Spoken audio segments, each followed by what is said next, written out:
Cześć kochani, tu Candymona. Dziś zapraszam Was na tajniki stemplowania, dzięki którym dowiecie się, jak wykonywać perfekcyjne stemple na paznokciach. Dowiecie się tu między innymi, w jaki sposób wybrać odpowiedni stempel, zdrabkę czy też płytki do stempli, tak aby te stemple wychodziły naprawdę idealnie, oraz zdradzę również, czym najlepiej jest czyścić stempel, tak aby go nie uszkodzić. Dowiecie się tu również, jak sprawdzają się specjalne lakiery oraz żele do stempli, przedstawię Wam metodę stemplowania pyłkami oraz odpowiem na pytanie, czy można stemplować hybrydą. Tak więc jeżeli jesteście ciekawi, no to zaczynamy.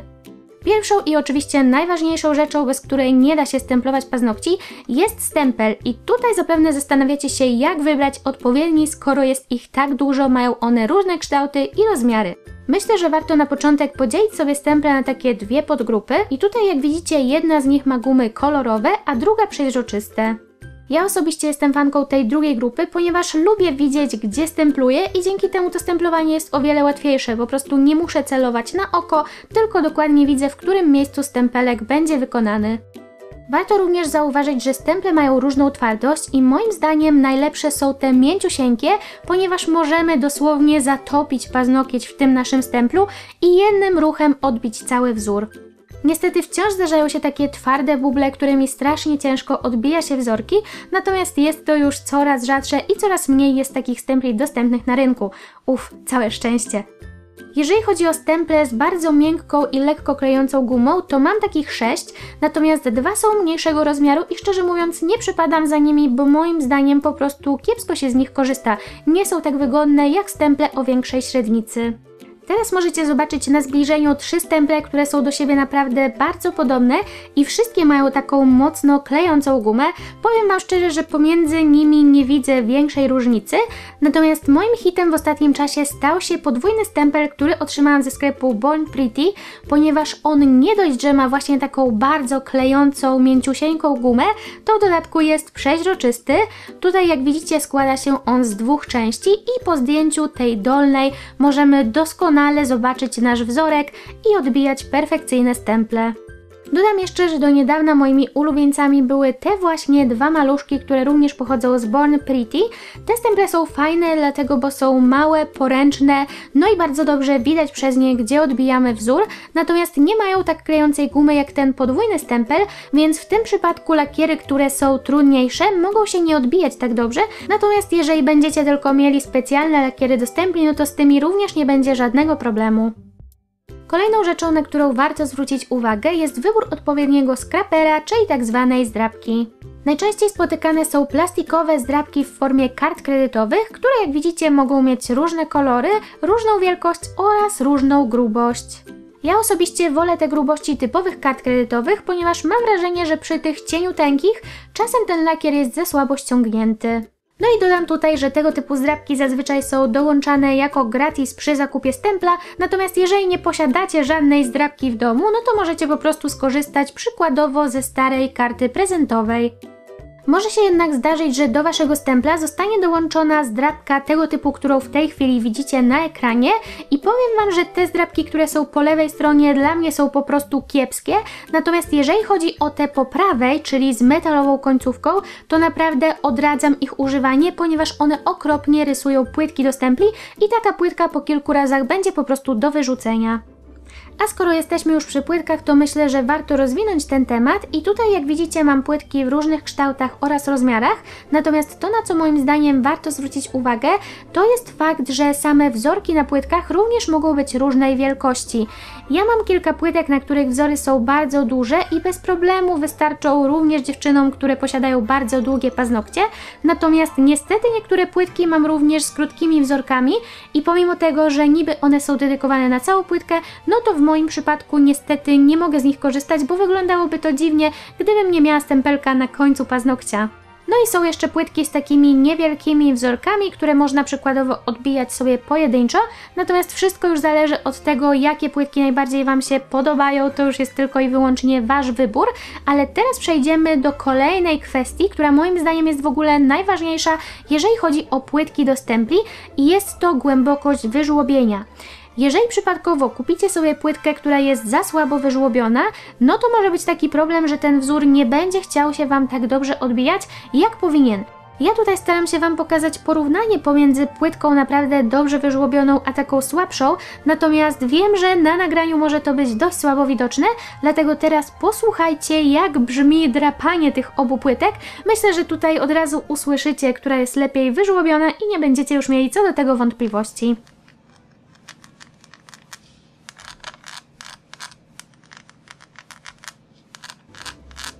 Powiem Wam, że jeżeli chodzi o takie słabo wyżłobione płytki, to nie jest też tak, że w ogóle nie da się z niej korzystać, ponieważ da się, tylko że ten wzorek będzie mniej wyrazisty, te wzorki będą troszeczkę słabiej przetransferowane, nawet przy użyciu bardzo dobrych lakierów i bardzo dobrego stempla. Tutaj zrobimy sobie taki szybki test. Pierwszy będzie wykonany najsłabszym stemplem, który w ogóle posiadam, kolejny stemplem przeźroczystym, który do niedawna był moim ulubieńcem, no i ostatni tym moim najnowszym stemplem, który aktualnie stał się ulubieńcem.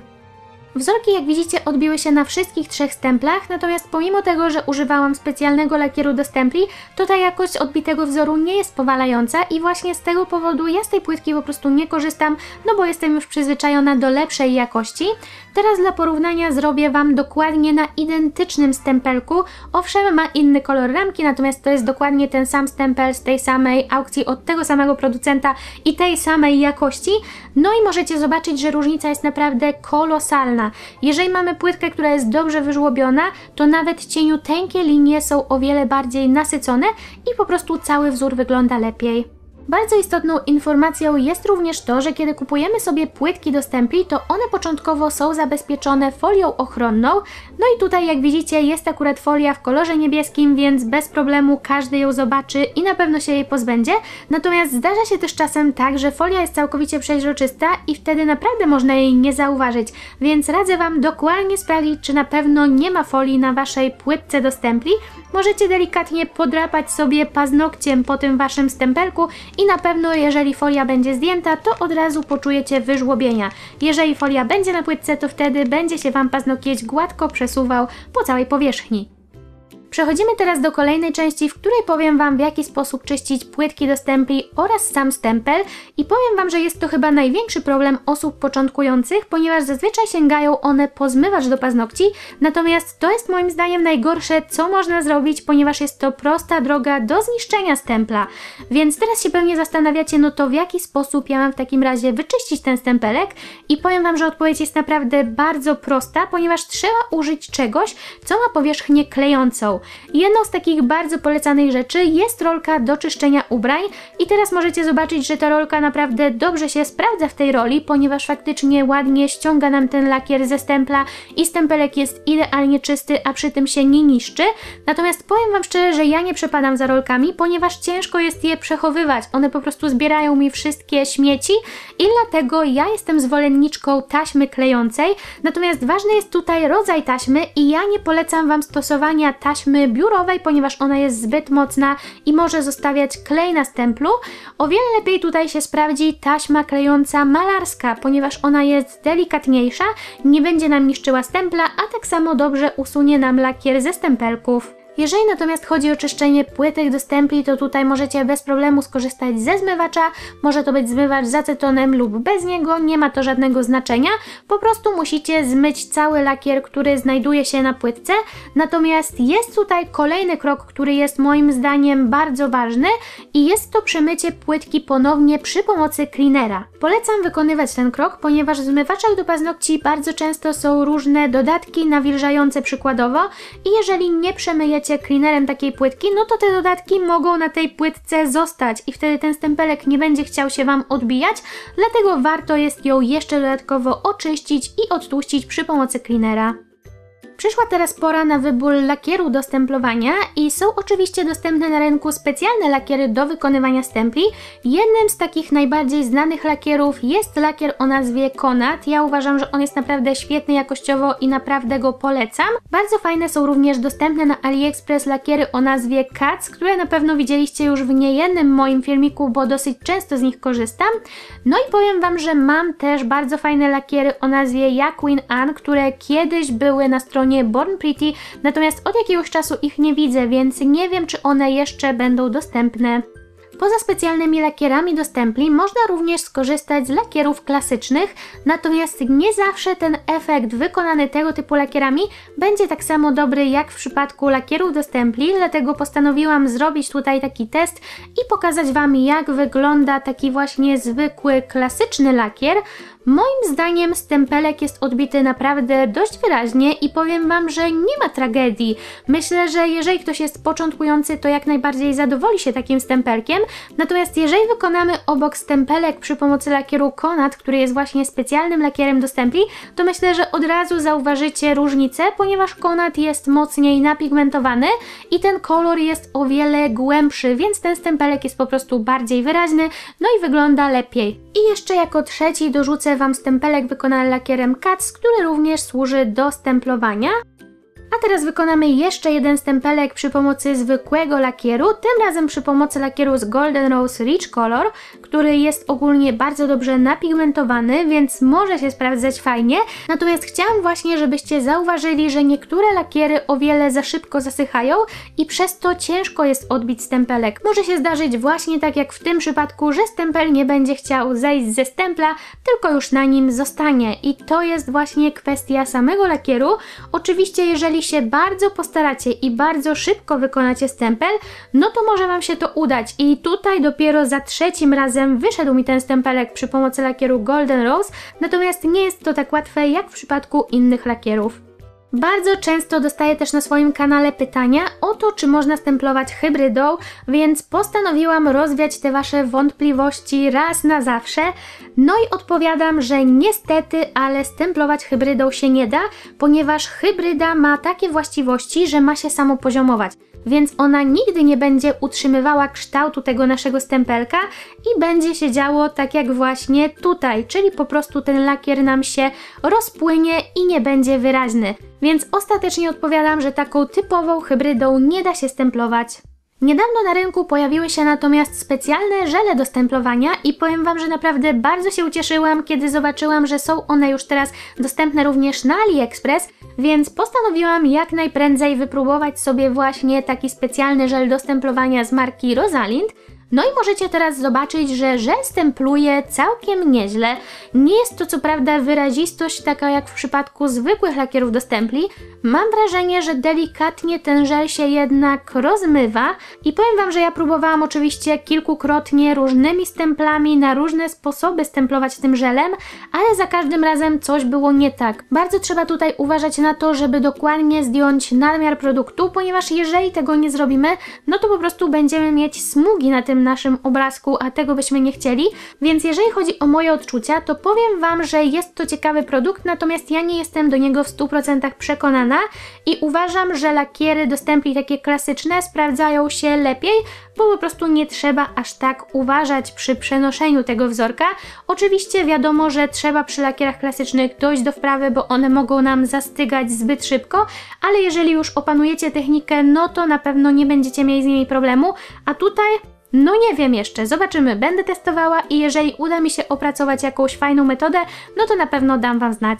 Muszę tu dodać jeszcze jedną ważną informację, ponieważ zauważyłam, że stemple przeźroczyste, którymi odbijałam wzorki właśnie przy pomocy tych stamping żeli, stały się delikatnie matowe, więc jeżeli będziecie korzystali z tego typu stempelków, no to niestety, ale mogą one się zniszczyć.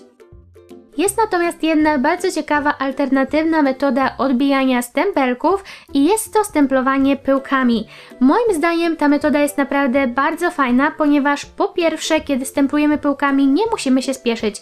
Mamy bardzo dużo czasu, natomiast tutaj różnica jest taka, że musimy najpierw oczyścić sobie stempelek z nadmiaru pyłku, jeżeli jakieś wzorki będą obok tego wzorka, który chcemy przenieść na nasz paznokieć. No i w tym przypadku nie możemy przemywać paznokci cleanerem, tak jak właśnie przy lakierach do stempli, tylko musimy odbijać na warstwie dyspersyjnej, więc to są takie główne różnice. Natomiast stempelki wychodzą naprawdę bardzo ładnie, ale nie chcę się aż tyle rozgadywać o tej metodzie, ponieważ jest na ten temat osobny filmik na kanale, więc zachęcam Was do obejrzenia. No i skoro wiecie już, w jaki sposób i z jakich produktów korzystać do stemplowania, to możemy przejść do kulminacyjnego punktu tego dzisiejszego filmu, czyli do tego, w jaki sposób stemplować na hybrydzie. Stempelki możemy wykonywać na utwardzonym kolorze lub topie, natomiast musimy pamiętać o tym, żeby najpierw paznokieć przemyć przy pomocy cleanera. No i kiedy cleaner wyschnie, możemy przejść do stemplowania. Jak widzicie, nakładam lakier na płytkę, ściągam nadmiar lakieru z drapką, no i przenoszę przy pomocy stempla na paznokieć. Bardzo ważną kwestią jest jednak szybkość odbijania wzorka, ponieważ jeżeli się nie pospieszymy i będziemy zbyt długo czekać z tym naszym wzorkiem na stempelku, no to stempel nie będzie chciał się przenieść na naszą płytkę paznokcia.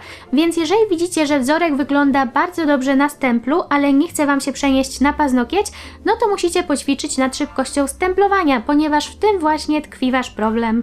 Zwróćcie też uwagę na to, w jaki sposób poruszam stemplem, kiedy nabieram wzór z płytki oraz przenoszę go na paznokieć. Najlepiej jest to zrobić takim jednym, płynnym ruchem kołyskowym albo dociskającym. Wtedy też powinno się Wam to ładnie przenieść, natomiast nie wolno kręcić stemplem w różne strony, ponieważ wtedy ten wzór nigdy nie odbije Wam się wyraźnie. Niby ten stempelek jest odbity, natomiast linie nie są tak równe jak powinny, więc mimo wszystko naprawdę warto poćwiczyć i dojść do wprawy.